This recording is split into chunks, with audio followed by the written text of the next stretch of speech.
This is Optimal Health Daily, episode 1345. Making Your Feet Function Better, Neurology, Mobility, and Awareness by Kate Galliett of fitforreallife.com. And I'm Dr. Neil, your host and narrator. Hey there, happy Saturday and happy first day of May. I hope your weekend is off to a great start, and welcome back to Optimal Health Daily, or OHD, where I act as your narrator of popular health and fitness blogs and provide my commentary at the end. And don't forget, we have a bunch of shows doing just that. Just search for Optimal Living Daily in your podcast app to find them. And with that, let's get right to today's post and start optimizing your life. Making Your Feet Function Better, Neurology, Mobility, and Awareness by Kate Galliett of fitforreallife.com. You're not stuck with what you've got. I received a lot of emails after the last few posts about feet, pain science, and neural control, as folks began realizing that there is still so much potential ground to be gained when it comes to how their body moves, feels, and performs. A lot of light bulbs got switched on as folks realize that your body can be changed and made better, whether you're 70 years old or your foot has quote-unquote never done that, or even if insert limiting hurdle here. Today, I'm sharing one reader's email who asked a very common question. He watched my video and realized he couldn't make his own foot do both of the drills I shared. These drills are one important part of the process for regaining foot health, improving foot and ankle mobility, and avoiding overuse injuries that are common, but entirely avoidable. Oh, and one more thing. My advice to the reader carries over to both drills I showed in the video. So whether you struggle lifting your big toe or you struggle with lifting your other toes, the advice is the same. Here's the reader, Brent's, email. Quote, "Hey Kate, I recently came across your blog and really like your discussion topics as they are really intriguing. I was trying one of your neurology drills to improve, specifically the one with the toes. I can do it easily when lifting my toes and keeping the big toe planted. But when I try it the other way, with raising my big toe, this seems to be impossible for me. What tips or advice do you have to accomplish this challenge? Let me know your thoughts. Thank you, Brent." End quote. Here was my reply. Hey Brent, thanks for reaching out. The foot is meant to have practically as much dexterity as the hand. Not quite as much, of course, since our hands do so much. But consider this. You have 33 joints in your foot and ankle, and over 100 muscles. The human foot wouldn't contain that much ability to move if it wasn't meant to move. One common cause of foot dysfunction is years of wearing constrictive shoes. This often starts as soon as a child can walk. A parent is putting the kiddo in shoes that constrict the foot. Most standard shoes today are constrictive in nature, even many of the more quote-unquote natural shoes. If they aren't squishing your toes into a more narrow position, they are definitely keeping you from feeling the fine details of how your feet relate to the ground below you. This is not a hippie pitch for never wearing shoes again, but it is a blatant request for you to consider all of your shoes and what they are doing to your feet, and then consider when you could avoid wearing shoes, as well as how you can improve the type of shoe you wear when you need to wear them.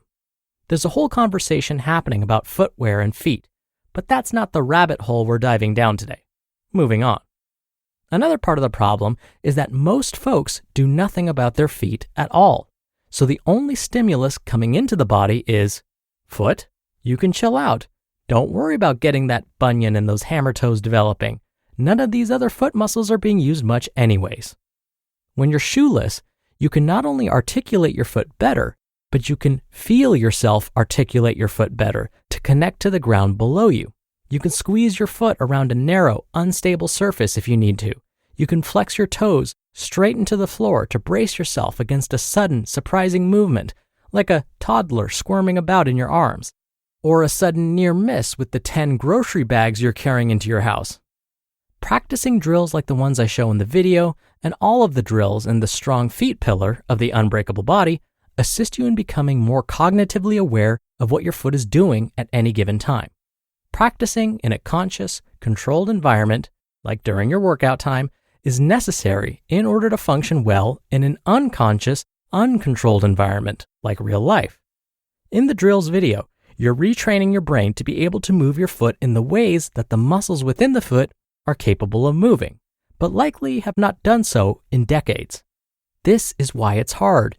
You don't have great neural control in that part of your body yet. You haven't run those neural pathways in a long time. So of course, they're not sending a clear signal from the brain to the foot muscles. If an ideal path from your brain to your muscles looks and acts like a superhighway, your current path might be a barely visible trail grown over with weeds. Remember, it's too energy expensive for your body to keep every neural pathway you've ever made strong, vibrant, and full of well-paved road with no speed limit. So it only keeps what you're using on a regular basis. The rule is still use it or lose it. Here's one fix you can use to help you overcome the initial "it's impossible for me" hurdle you're sensing. When clients really struggle, I'll have them place their hand down over the toes that aren't the big toe, so they can't lift them when they lift the big toe. Then I'll have them notice just how hard they are attempting to flex those other toes while they do the big toe lift. The focus here is to intentionally put your mind into the area of those other toes and see if you can tell them to relax while simultaneously telling your brain, "I want to lift that big toe." Give that a try and let me know how it turns out. You just listened to the post titled, "Making Your Feet Function Better, Neurology, Mobility, and Awareness" by Kate Galliett of fitforreallife.com. Now, when you do what you love, like running, racing, or enjoying the great outdoors, you want to do it for life. Inside Tracker can help. They're all about optimizing your life, as I like to say on this show. Inside Tracker was founded in 2009 by leading scientists in aging, genetics, and biometrics from MIT, Tufts, and Harvard. Using their patented algorithm, Inside Tracker analyzes your body's data to provide you with a clear picture of what's going on inside you and to offer you science-backed recommendations for positive diet and lifestyle changes. Then, Inside Tracker tracks your progress every day, every step of the way toward reaching your performance goals and living a longer, healthier life. Now, for a limited time, my listeners get 25% off the entire Inside Tracker store. Go to insidetracker.com/OHD to get your discount code and to start using Inside Tracker today, because change is an inside job. That's insidetracker.com/OHD for 25% off the entire Inside Tracker store. Dr. Neil here for my commentary. If we listened carefully to today's author, Kate, and her deeper message, we would find that she was actually discussing something that transcends just the health of our feet. We can use this same advice to become more in tune with the rest of our body as well. We can retrain the brain to become more familiar with other movements. For example, we can retrain the brain to have better balance as we age. Remember when Kate said that if we don't use it, we lose it? Well, it's absolutely true when it comes to balance especially. Here's an example. I've actually mentioned this exercise before. If you want to achieve better balance, which again is something that we lose as we get older, try this. Stand with your feet together, and with your right hand, hold on to a stable object, like the frame of a door. Then, while holding firmly onto that very stable object, close your eyes. Are you wobbling? If so, stop the exercise. For the next couple of weeks, just practice closing your eyes while holding on to something stable to begin retraining your brain and improving your balance. Once you can close your eyes and not feel like you're going to fall over, you're ready to try this next movement. Get into the same position, standing, feet together, and holding on to a very stable object with your right hand. Now, close your eyes again, and then take a half step forward with just your left foot. You're not in a lunge position. You just move your left foot slightly ahead of your right. That's it. Did you wobble that time? If you're not used to performing balancing exercises, I'm willing to bet you wobbled and were probably grateful that I made you hold on to the door frame. But with practice, you can retrain your brain and improve on your ability to maintain your balance. Eventually, with regular practice, you may be able to step forward with your eyes closed without holding on to anything.